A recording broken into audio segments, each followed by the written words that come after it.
کہ جانوروں کے متعلق شریعت نے کیا احکامات بتلائے۔ سنن ابی داؤد کی حدیث ہے، آپ علیہ الصلاۃ والسلام نے ارشاد فرمایا، اتقوا اللہ فی ہذہ البہائم المعجمہ، اے لوگو ان چوپائے جانوروں کے بارے میں، ان بے زبان جانوروں کے سلسلے میں اللہ کی ذات سے ڈرو، کہیں ان کے حقوق ضائع نہ ہو جائیں۔ آپ نے یہ ایسا سنہری اصول بتایا کہ ان بے زبان جانوروں کے بارے میں اللہ سے ڈرو، یہ بھی بتلا دیا کہ یہ بے زبان ہیں۔ بے زبان ہونے کا مطلب یہ ہے کہ یہ اپنی دکھ درد تکلیف کا احساس دوسروں کے سامنے نہیں کر سکتے، اس لیے انسانوں کے حقوق ادا کرنے سے زیادہ ضروری ہے کہ جانوروں کے حقوق ادا کیے جائیں۔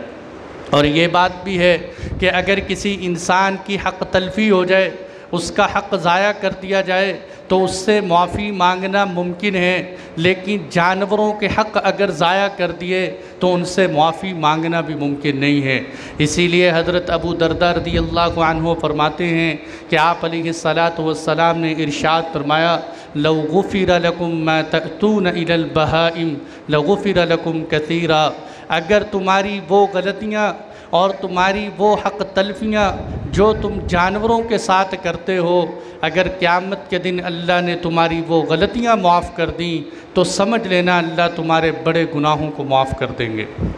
بہت سارے گناہ اللہ معاف کر دیں گے اگر جانوروں کی حق تلفیاں معاف کر دیں، کہ جانوروں کے معاملے میں حق تلفیوں کا حساب قیامت کے دن ہوگا۔ یہ نہیں ہے کہ انسان سمجھے کہ میں انسان سے زیادتی کروں گا تو اس کے پیچھے کوئی نہ کوئی ہوگا، جانور سے زیادتی کی تو اس کا بدلہ لینے والا کوئی نہ ہوگا، بلکہ حدیث میں آتا ہے قیامت کے دن اللہ تعالیٰ اپنا حساب کتاب دکھائیں گے اور اپنا حساب کتاب پورا کریں گے، یہاں تک کہ ایک سینگ والی بکری کو بلایا جائے گا، ادھر سے بے سینگ بکری کو بلایا جائے گا۔ اللہ تعالیٰ فرمائیں گے بے سینگ بکری سے کہ اس سینگ والی بکری سے بدلہ لے لے جو دنیا میں اس نے تجھے سینگ مارا تھا۔ علماء نے لکھا ہے کہ سوچنے کی بات یہ ہے کہ جب جانوروں سے اللہ جانوروں کو بدلہ دلوائیں گے جو شریعت کے احکامات کے مکلف بھی نہیں ہیں، تو انسانوں سے کیوں نہیں بدلہ دلوایا جائے؟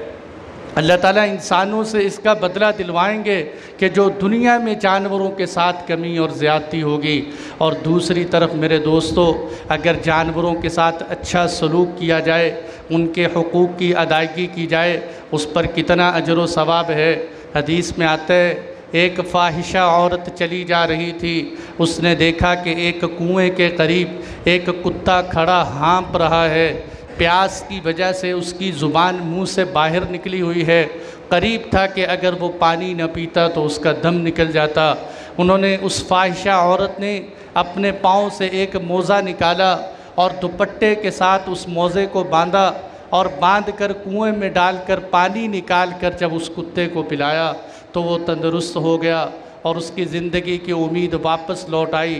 آپ نے فرمایا کہ اللہ تعالیٰ نے اس فاحشہ عورت کے کتے کو پانی پلانے کی وجہ سے مغفرت کر دی، اس کی بخشش کر دی۔ حالانکہ عام طور پر شریعت میں کتے کو بلا ضرورت پالنا پسندیدہ بھی نہیں ہے، لیکن اگر فاحشہ عورت ایک کتے کے ساتھ اس طرح کا رواں کرے، جو آدمی اپنے ان جانوروں کے ساتھ کہ جو اس کی زندگی کی خدمات میں لگے ہوئے ہیں، جو اس کو دودھ دے رہے ہیں اور اس کے گوشت کے کام آتے ہیں، اگر ان جانوروں کی خدمت کرے تو کتنا اجر و ثواب ملے۔